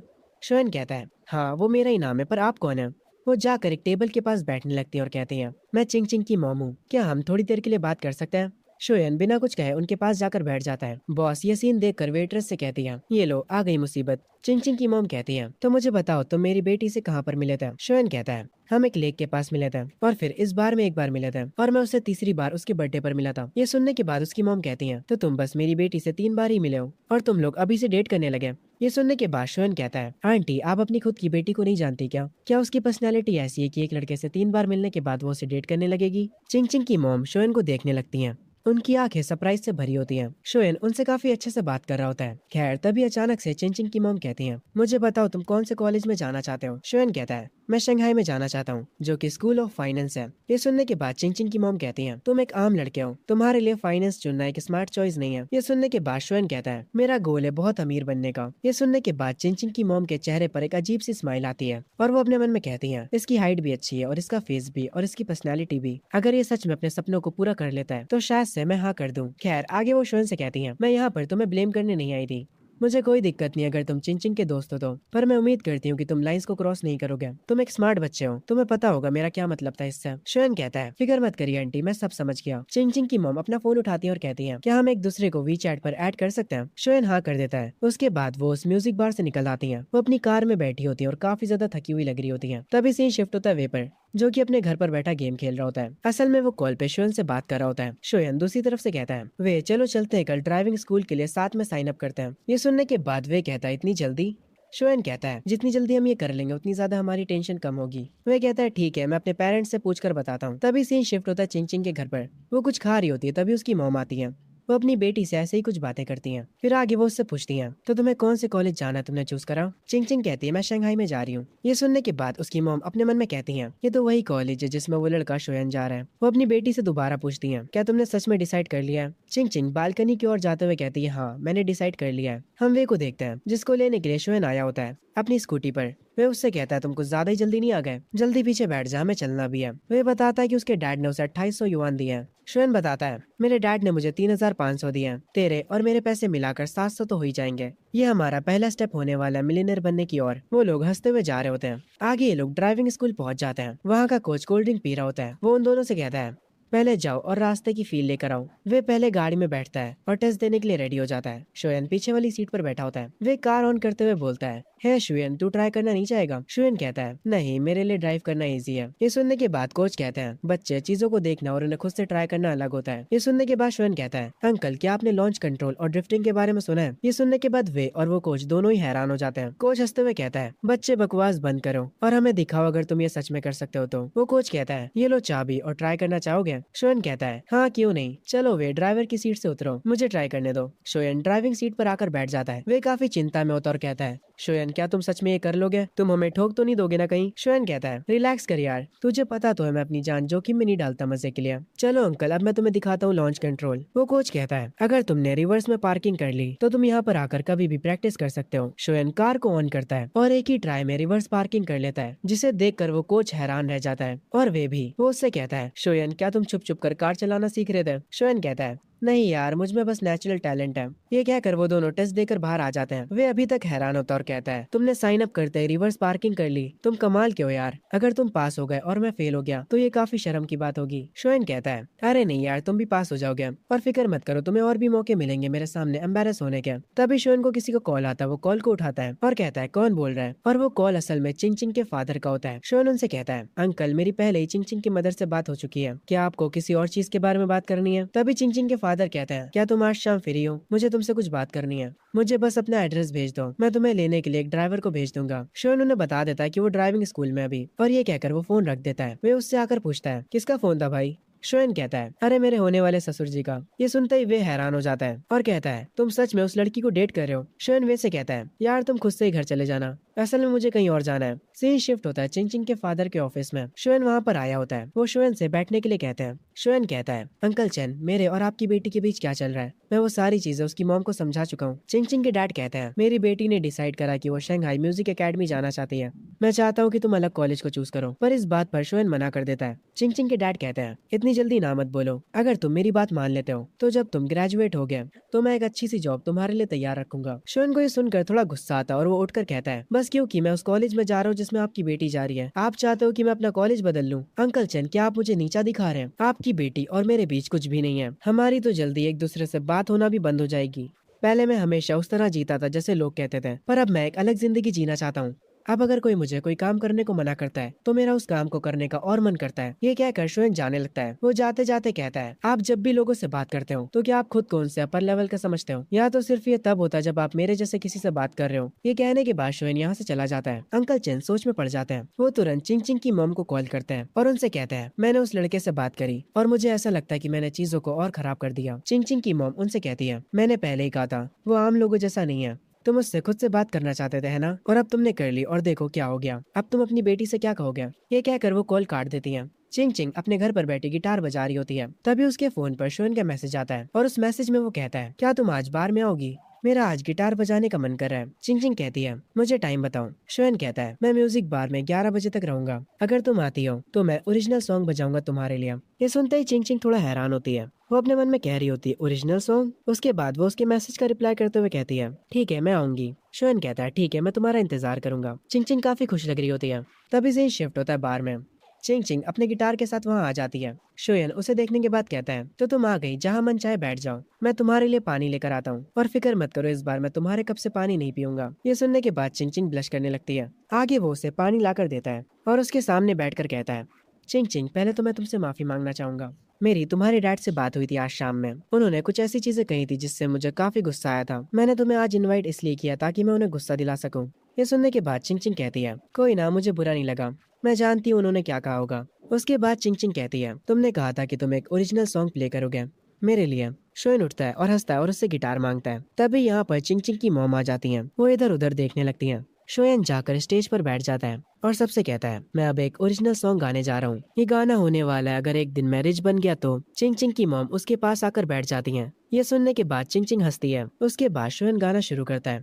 वो उस जगह पर सबका ध्यान अपनी तरफ खींच लेता है। सारे कस्टमर्स को वो गाना सुनकर अच्छा लग रहा होता है। उस म्यूजिक बार में हर कोई एंजॉय कर रहा होता है। शोयन भी अपने सारे इमोशंस के साथ गाना गा रहा होता है। हर किसी की नजरें उसकी तरफ होती हैं। शोयन गाना खत्म करके चिंग चिंग और उसकी मॉम के पास आते हुए कहता है, देखा, मैंने आप लोगों से पहले ही कहा था कि मैं एक जीनियस हूँ। चिंग चिंग उसकी तारीफ करते हुए कहती है, हाँ तुमने सही कहा, तुम्हारा वो ओरिजिनल गाना काफी अच्छा था। चिंग चिंग की मॉम कहती है, मैं इसके डैड की तरफ से तुमसे माफी मांगती हूँ। शोयन कहता है, कोई बात नहीं, अगर उनकी जगह मैं होता तो मैं भी उनके ही जैसा कुछ करता। वो चिंग चिंग की मॉम को भी पानी देता है और कहता है, मुझे बस उनके बात करने का रवैया पसंद नहीं आया। वो ऐसे एक्ट करते जैसे वही सबसे ऊपर है, पर सोने के बाद मैं सब कुछ भूल जाऊंगा। चिंग चिंग की मॉम शोएन से उसके सपने और उसके गोल्स के बारे में पूछती हैं। शोएन एक्साइटेड होकर कहता है, बहुत सारे, मतलब बहुत सारे, मेरा मतलब है बहुत सारे पैसे कमाना। ये सुनने के बाद चिंग चिंग की मॉम कहती हैं, बहुत सारे से तुम्हारा क्या मतलब है, तुम कितने पैसे कमाना चाहते हो? शोएन कहता है, इतने पैसे कि आपके जो एक्स हस्बैंड है उन्हें मुझसे कोई दिक्कत ना हो। उसकी मॉम कहती है, क्या पैसे तुम्हारे लिए इतने मैटर करते हैं? शोएन कहता है,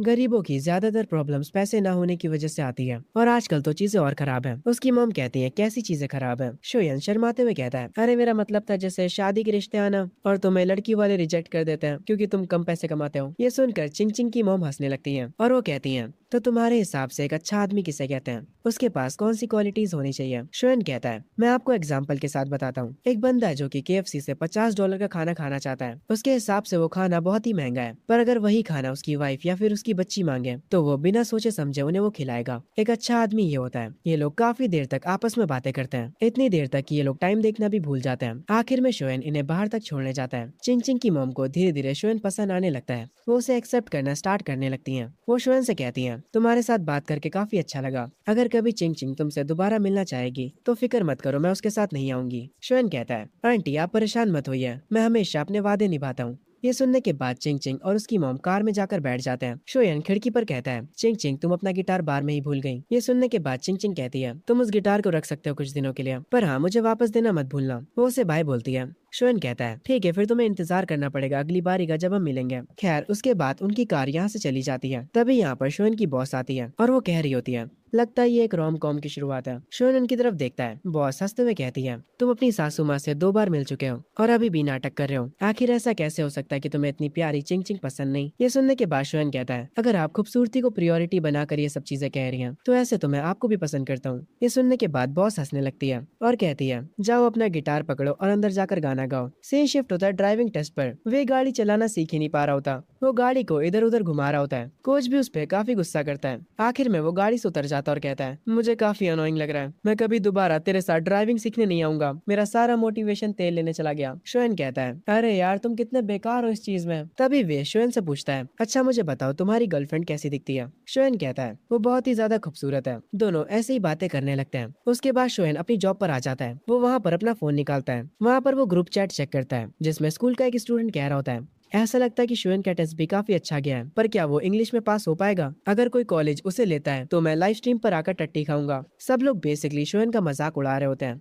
पर वे अकेला शोएन की तरफ से बोल रहा होता है और कह रहा होता है, शोएन के अच्छे नंबर्स आएंगे। वे में और बाकी के स्टूडेंट्स में बहस शुरू हो जाती है। वे अकेला शोएन की तरफ से लड़ रहा था। शोएन इन लोगों को बातें करते हुए देखता है और वो अपने मन में कहता है, ये लोग कितने ज्यादा चाइल्डिश हैं। वो ग्रुप चैट को बंद कर देता है और अपने मन में कहता है, कल रिजल्ट आ जाएंगे। वो चिंग चिंग को मैसेज करता है और कहता है, क्या तुमने डिसाइड कर लिया कि तुम कौन से कॉलेज जाने वाली हो। चिंग चिंग बताती है वो शंघाई जाने वाली है। इनकी ऐसे ही थोड़ी बात होती है। चिंग चिंग उससे कहती है, मेरे गिटार के साथ कुछ होना नहीं चाहिए। शोएन कहता है, तुम चिंता मत करो, मैं उसका ट्रेजर जैसे ध्यान रखूंगा, यहाँ तक कि मैं उसे गले लगा लेता हूँ जब भी मैं सोता हूँ। ये सुनने के बाद चिंग चिंग उसे ठरकी बोलती है। शोएन हंसता है और कहता है, मैं तुम्हें थोड़ी ना गले लगा रहा हूँ जो तुम मुझे ठरकी बोल रही हो। चिंग चिंग कहती है, बकवास बंद करो। उसके बाद चिंग चिंग कहती है, तुमने जो सॉन्ग लिखा था क्या तुम मुझे उसके लिरिक्स भेज सकते हो। शोएन कहता है, ठीक है, पर कॉपीराइट ना पाने के लिए आपको 10,000 देने पड़ेंगे। चिंग चिंग कहती है, ठीक है, हमारी डील रही। इनका ऐसे ही थोड़ा हंसी मजाक चलता है, पर जो अपना शोएन होता है वो सच में अपना अकाउंट नंबर भेज देता है, मतलब कॉपीराइट के पैसे लेने के लिए। वो असल में मजाक कर रहा होता है। उसे लगता है कि चिंग चिंग पैसे नहीं भेजेगी, पर वो हैरान हो जाता है क्योंकि उसके अकाउंट पर मैसेज आता है, 10,000 आपके बैंक अकाउंट में क्रेडिट हो चुके हैं। ये देखने के बाद शोएन अपने मन में कहता है, ये लड़की कितनी खूबसूरत है और इसके पास पैसे भी हैं। चिंग चिंग कॉमिक्स पढ़ने लगती है। शोएन उसे अपने गाने के लिरिक्स भेज देता है। वो कहती है, अच्छा काम करा, अब तुम जा सकते हो। और वो वापस से कॉमिक्स पढ़ने लगती है। उसकी मॉम चिंग चिंग को मुस्कुराते हुए देखती है और अपने मन में सोचती है, क्या ये लड़की सच में सीरियस है। तभी सीन शिफ्ट होता है शोएन के घर पर, जहाँ उसकी मॉम बार बार घड़ी को देखे जा रही होती है और कहती है, टाइम बस होने ही वाला है, आखिर ये शोएन अभी तक उठा क्यों नहीं है। शोएन के डैड कहते हैं, वो कल रात घर लेट आया था। उसकी मॉम उसके डैड को उसे उठाने के लिए भेजती है और बार बार घड़ी को देखे जा रही होती है, पर अभी तक शोएन उठा नहीं होता है। उसके डैड वापस आ जाते हैं। उसकी मॉम कहती है, आखिर वो कर क्या रहा है, अगर उसके नंबर्स अच्छे नहीं आए होंगे तो वो गया। शोएन के डैड कहते हैं, उसकी एडमिशन टिकट टेबल पर रखी है, हम उन्हें खुद भी तो चेक कर सकते हैं। शोएन की मॉम थोड़ा गुस्सा तो होती है, पर फिर वो खुद से रिजल्ट चेक करने के लिए मान जाती है। शोएन के डैड लैपटॉप पर बैठकर उसका रिजल्ट चेक करने लगते हैं। शोएन की मॉम उसका रोल नंबर बता रही होती है। उसके डैड ऑनलाइन रिजल्ट चेक करते हैं। तभी यहाँ पर उठकर शोएन आ जाता है। वो पीछे से कहता है,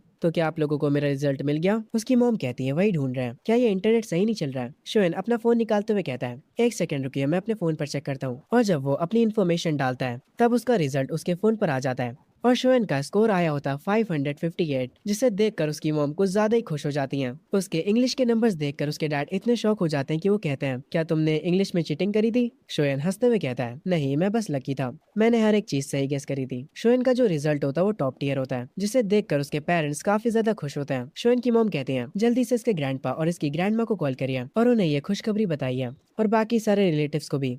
शोएन कहता है, मैंने तो पहले ही आपसे कहा था कि मैं टॉप ग्रेड लाने वाला हूँ। शोएन अपना फोन चेक करता है। उससे वे का मैसेज आया होता है जो कि उसे बताता है कि उसे 507 नंबर्स मिले हैं। वो शोएन से उसका रिजल्ट पूछता है और जब वो शोएन का रिजल्ट सुनता है वो हैरान रह जाता है। वो शोएन से कहता है, सच में तुम्हारे इंग्लिश में 125 कैसे आए, तुमने पक्की बात है चीटिंग करी होगी, तुम्हारे 558 आए, तुम सच में एक टॉप कॉलेज में जा सकते हो।